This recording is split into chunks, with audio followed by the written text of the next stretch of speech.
So the core question that we were asked to reflect upon, it has the Global Compact on Refugees, or has the Global Compact on Migration had a positive impact on the governance of refugees or migration? I'll be speaking about the Global Compact on Refugees, and my answer to the question is yes and no. I'm going to try and answer this question of whether the Global Compact on Refugees has had a positive impact on the governance of refugees. I'm going to answer it from the perspective of understanding the structure and the governance of the international refugee system, and really ask the question, has the Global Compact on Refugees addressed any of the core challenges that we face in the governance of the international refugee protection regime? Or has it put band-aids on the gaping wounds that we've seen for more than 70 years? So the answer is, it's done some good, but there's still a long way to go. To begin, it's important to understand what is this thing called the international protection regime, the international refugee system, the global refugee regime. Essentially, it's a collection of norms, institutions, and decision-making procedures that were established in the aftermath of World War II. In the context of some 55 million people displaced in Europe and in the early days of the Cold War, there was a sense that international cooperation was needed to try and find rights-based solutions for those who were displaced by the war, while also addressing the concerns of states when it comes to predictability and in terms of security concerns of states. And so it was in that moment that there was a collective desire to create a more predictable and reliable system. But it was also at a time when the international system was experiencing the early days of decolonization. It was in the very early aftermath of India and Pakistan gaining their independence, during which we saw some 10 million people displaced as a result of partition. So when states came together in the late 1940s and early 1950s to create a regime, there were very different visions of what this new regime would look like. There were some, like states in the global south, who saw decolonization creating new drivers of displacement, that wanted a robust and very permanent regime that had political capacity to be able to address the root causes of displacement, to assign solutions to particular populations, and also to be above the whims of particular states. The other vision for the regime was the vision of the United States and its allies, which in the early days of the Cold War saw refugee assistance as being simply too politically important to give away to a UN agency. And so in light of these two very competing visions, we saw a tension during this moment of creation of an international protection regime. And the vision that won was the vision of the United States and its allies, that created an institution, the Office of the United Nations High Commissioner for Refugees. It created norms in terms of the 1951 Convention relating to the status of refugees. And it created some very weak decision-making mechanisms when, in 1958, the Executive Committee of the High Commissioner's Program was created to include 25 states. Now, at the core of this regime was the mandate to ensure protection and find solutions for refugees. But there were some very important limitations placed on this regime.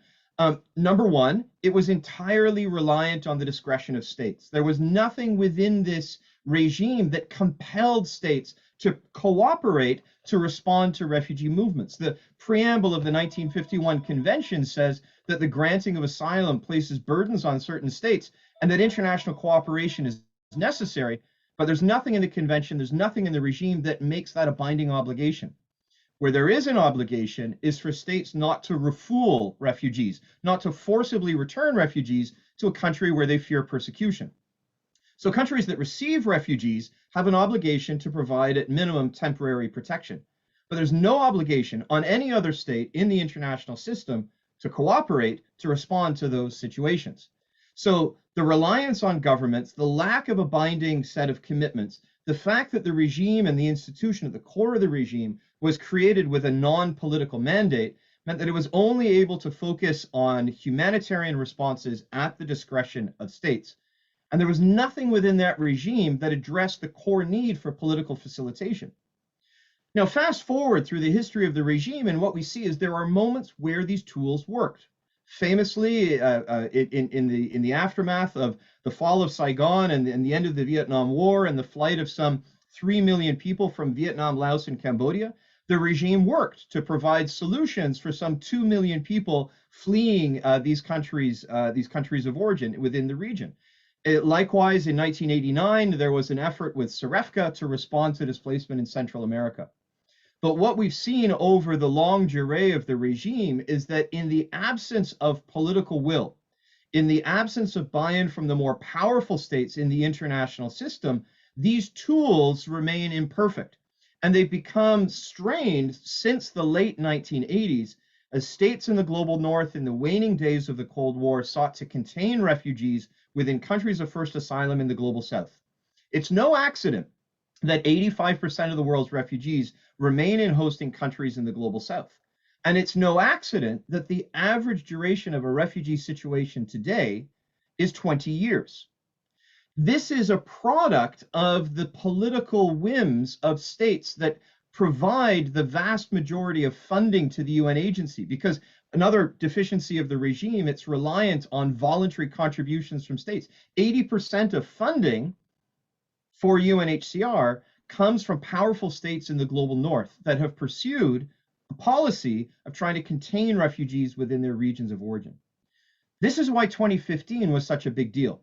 This paradigm of containment failed. That in the aftermath of the Syrian revolution, the start of the conflict in Syria in 2011, we saw the mass displacement of refugees into Turkey, into Lebanon, into Jordan. In response to this displacement, countries in the global north, donor countries, continued this policy paradigm of seeking to contain refugees within the region by providing assistance to host states to provide a bare minimum of assistance. In 2015, en masse, refugees rejected that containment paradigm and sought protection in Europe. This created a rupture within the international protection regime, where we found that states of the European Union, some of the most affluent and most powerful states in the international system, were themselves unable to cooperate to find an effective response. It was the canary in the coal mine.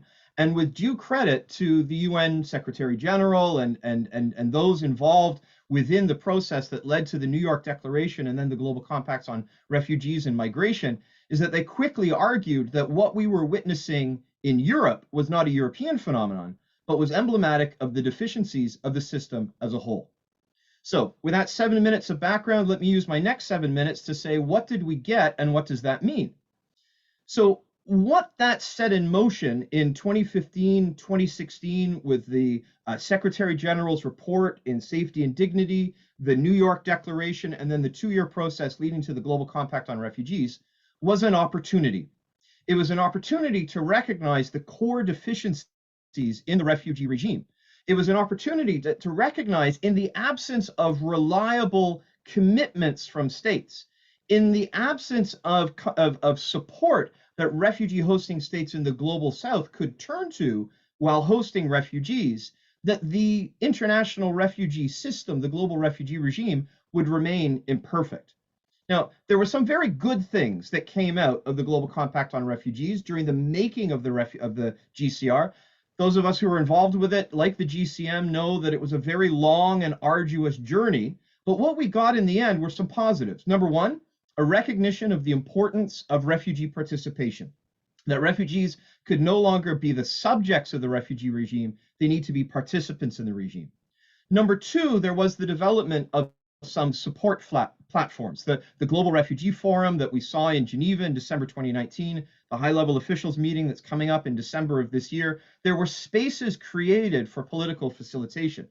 And then third was the final linking of development and humanitarian approaches, recognizing that in situations of long-term displacement, a perpetual provision of humanitarian assistance was insufficient.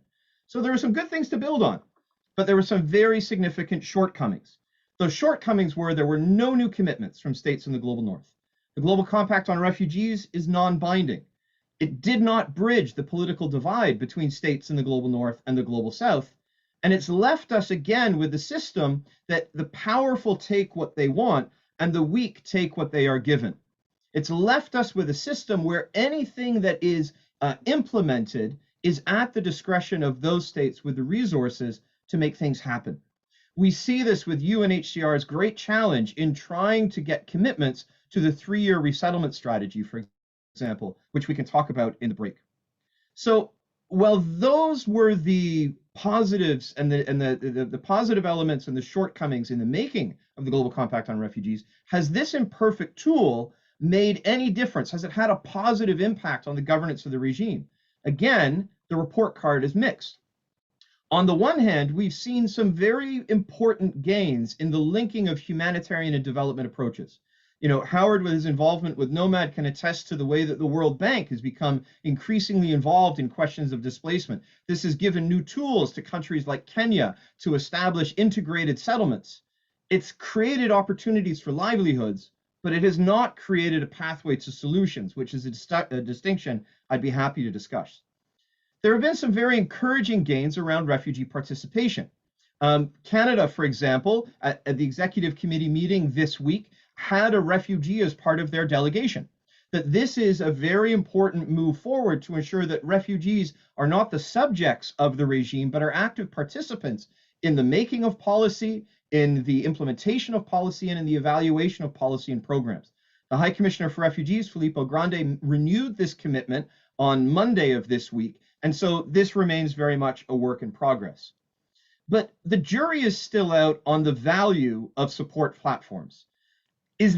Are these tools of the Global Refugee Forum and the Comprehensive Refugee Response Framework, have they changed anything, or are they just window dressing? Colleagues in Uganda have told me that the space that's been created by the Comprehensive Refugee Response Framework in Uganda is very encouraging.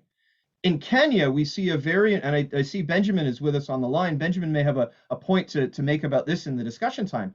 In Kenya, we still see two very different policy paradigms. One in Kakuma, where there's political utility to talk about an integrated approach under very circumscribed conditions, as opposed to Dadaab, which remains a very closed, politicized environment. So have these tools of political facilitation changed anything? Have they done anything to enhance the governance of the refugee regime? It's too soon to tell, but we need to be clear of what's the measure of success. And so it raises the question that we still see that implementation is reliant on the interests of states. And so while there are useful tools, those fundamental gaps in the refugee regime remain.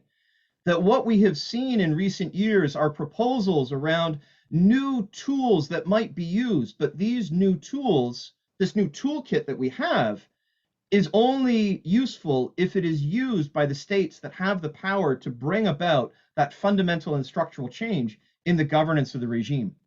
So, with a minute left, let me conclude. So, the Global Compact on Refugees has not addressed the core and enduring challenges of ensuring reliable international cooperation. That remains unchanged. The core gaps of the regime are still there. So, the fundamentally discretionary nature of the governance of the refugee regime remains unchanged. But there's some potential, there's some promise. There are three elements of the regime where, if developed, if implemented, if we all get our shoulders behind them, there are three elements that have the potential to lead to that kind of structural change.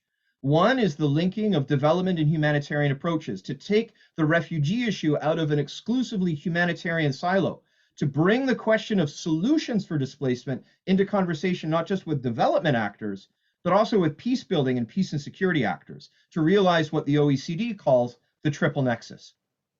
The second is refugee participation. If refugee participation can be a lasting legacy of the Global Compact on Refugees, it can fundamentally alter the notion of who is involved with the governance of the refugee regime. And this can address core and recurring challenges around legitimacy, accountability, and effectiveness. And the last point are the support mechanisms. Will these make a difference? Like any tool in international relations and in global governance, these tools are there to be used. In the absence of political will to use these tools to address the fundamental gaps that we see with the governance of the international refugee regime, those core gaps will remain. The Global Compact on Refugees gives us an opportunity, but in and of itself, it doesn't give us the answer.